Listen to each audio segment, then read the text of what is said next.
Cette méditation quotidienne vous est présentée par le Centre Le Pèlerin, spécialisé en accompagnement psycho-spirituel. lepèlerin.org.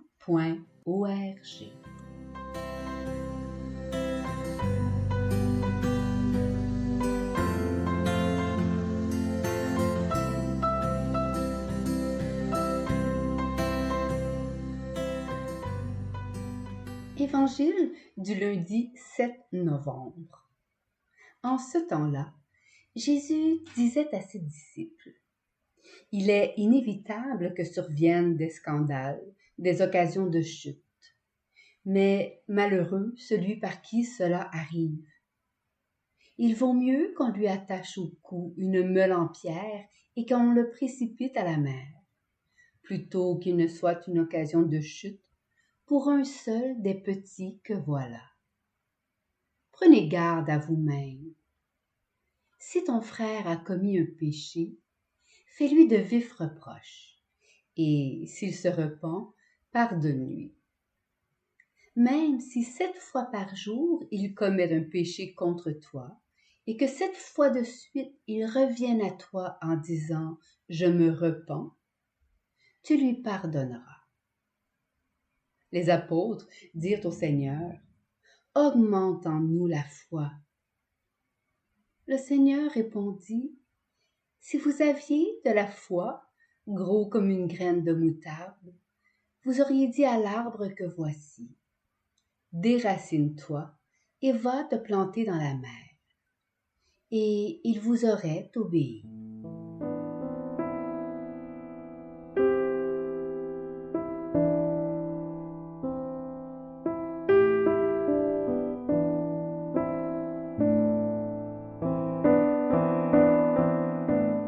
Méditation. La vie est un fleuve dont les courants réjouissent le cœur. Cette eau appelle les hommes. Elle chante pour qu'ils plongent dans cette confiance qui porte, lave et abreuve. Sur la terre, le lieu où les hommes se retournent pour répondre à cet appel de la vie, c'est l'Église, ce corps du Christ dont le contour échappe à nos yeux.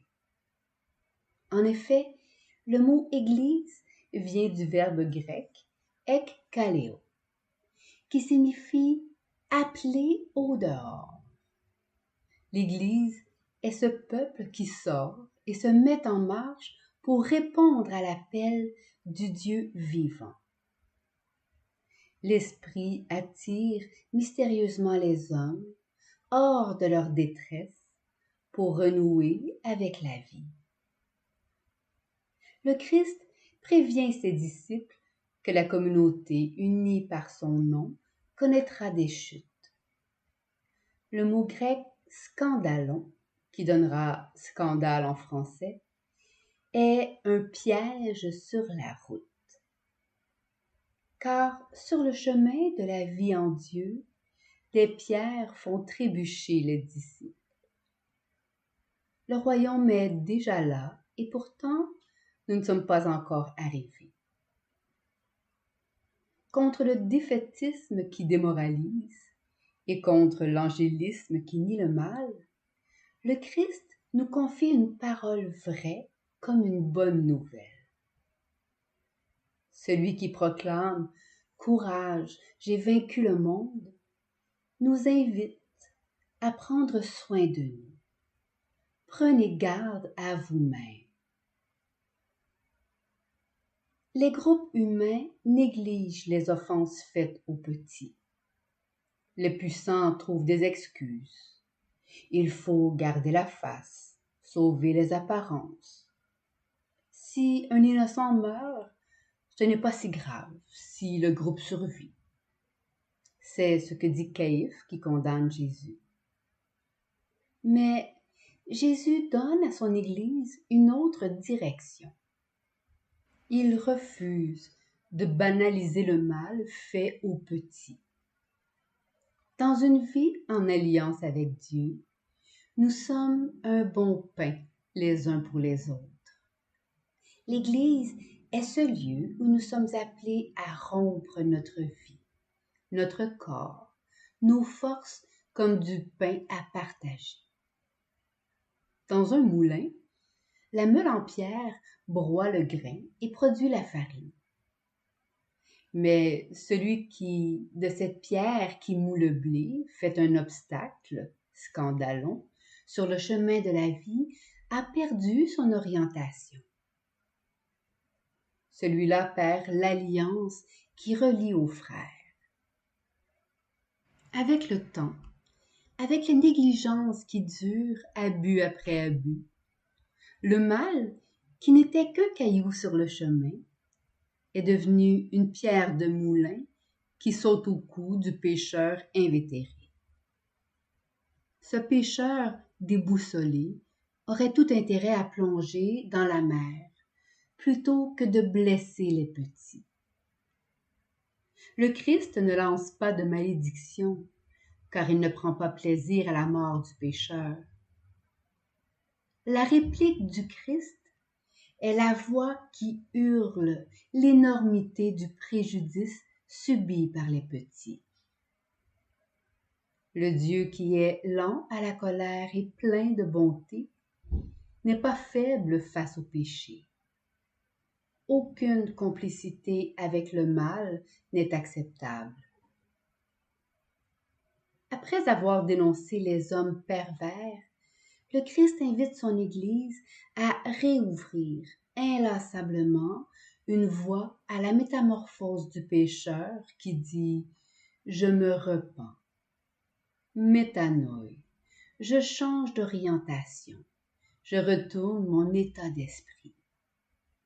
Les vifs reproches espèrent la conversion du pécheur.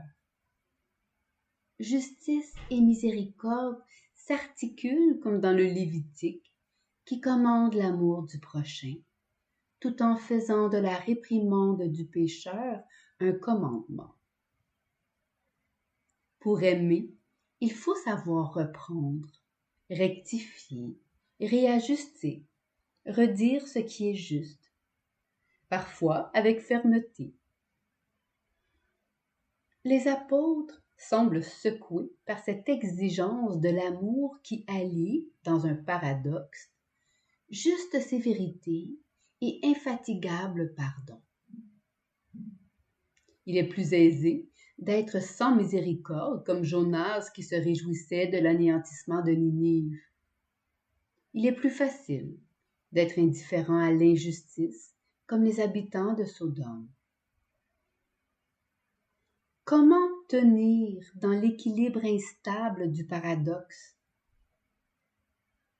Pour évacuer ce paradoxe, les apôtres demandent une foi plus grande. Plus. Si seulement nous étions sans faiblesse. Ce rêve rassure. On espère échapper au paradoxe et tout avoir sous son contrôle. Mais le Christ, qui est la vérité, trouve dans la petitesse du grain de moutarde un enseignement qui accoutume les apôtres à leur pauvreté, au tâtonnement de l'équilibriste. Dans le texte grec de l'évangile de ce jour, l'arbre est un sycomore, l'arbre des pauvres.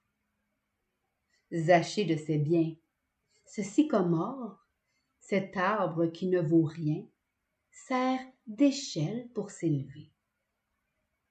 Tant la pauvreté ouvre le cœur aux besoins de Dieu.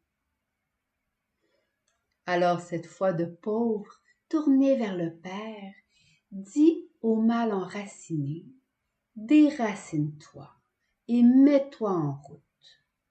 Va rejoindre cette mer du mal que le Christ sauve en créant toute chose nouvelle.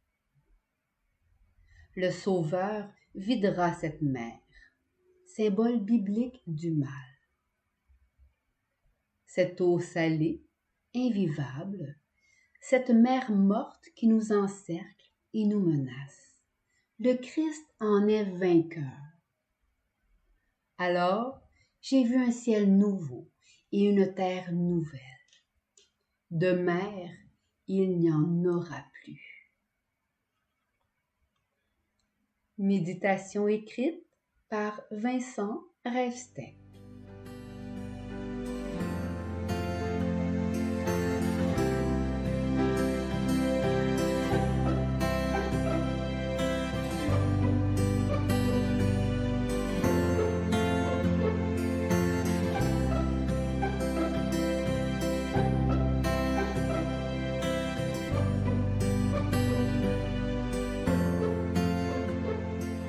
Le Centre Le Pèlerin est fier d'offrir depuis plus de 20 ans un service d'accompagnement ainsi qu'un certificat universitaire en accompagnement spirituel.